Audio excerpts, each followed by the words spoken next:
জবা গাছ hard pruning করার এখনই পারফেক্ট সময়। ফেব্রুয়ারি থেকে মার্চ মাসের মধ্যে হার্ড প্রুনিং করতে হয়। আমি কিছুদিন আগে প্রুনিং করেছি, কিন্তু ভিডিওটা শেয়ার করা হয়েছিল না।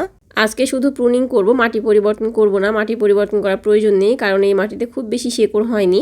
ওপর থেকে কিছুটা মাটি আলাদা করে উঠিয়ে রেখে দিলাম। ওই মাটির মধ্যে সার দেওয়া ছিল, সেজন্য ওগুলো আমি ব্যবহার করব। আর মাঝখান থেকে যে মাটিগুলো উঠাচ্ছি এগুলোকে উঠিয়ে রেখে দিব, এগুলো ব্যবহার করব না। আপনাদের মাটিতে যদি শেকড় বেশি হয়ে যায় সেক্ষেত্রে অবশ্যই মাটিটা পরিবর্তন করে দিতে হবে, তাহলে গাছের গ্রোথ ভালো হবে। মাঝখান থেকে কিছুটা মাটি উঠিয়ে নিয়ে প্রথমে যে মাটিগুলো উঠিয়ে রেখেছিলাম ওগুলো দিয়ে দিলাম, কারণ এর মধ্যে সার দেওয়া ছিল, সেজন্য এই মাটিগুলো আমি ফেললাম না। এরপরে সার দিয়ে দিচ্ছি। এখানে আমি দিয়েছি ভার্মি কম্পোস্ট, হাড়ের গুঁড়া আর নিম খোল। আপনারা চাইলে ভার্মি কম্পোস্টের পরিবর্তে অন্য যে কোনো কম্পোস্ট ব্যবহার করতে পারেন। আপাতত এই কয়টা দিচ্ছি, আর কোনো সার এখন দিব না। গাছ প্রুনিং করার 15 থেকে 20 দিন পর সরিষার খোল ভেজানো পানিটা দিব। এবার প্রুনিং করার পালা। আসলে জবা গাছটা কেনার পর থেকে আমি একবারও প্রুনিং করিনি।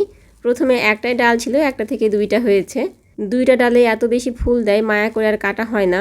সবসময় ফুল থাকে, সেজন্য কাটতে পারিনি।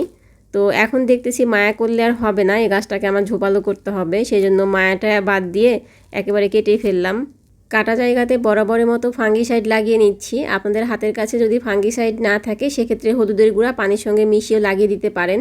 কয়েকদিন আগে আমি যখন গোলাপ গাছ হার্ড প্রুনিং করেছিলাম তখন হার্ড প্রুনিং এবং মাটি পরিবর্তন একদিনেই করেছিলাম। তো ওখানে অনেকেই কমেন্ট করেছেন একদিনে নাকি হার্ড প্রুনিং এবং মাটি পরিবর্তন করতে হয় না।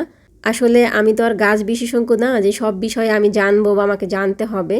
তবে এর আগেও আমি মাটির পরিবর্তন এবং হার্ড প্রুনিং একদিনেই করেছি, তারপরেও আলহামদুলিল্লাহ আমার গাছগুলো বেঁচে আছে, কোনো সমস্যাই হয়নি। আর এবার যেগুলো আমি মাটি পরিবর্তন করলাম সেগুলো অবশ্যই আপনাদের সঙ্গে আমি শেয়ার করব যে আমার গাছটা বেঁচে আছে কিনা।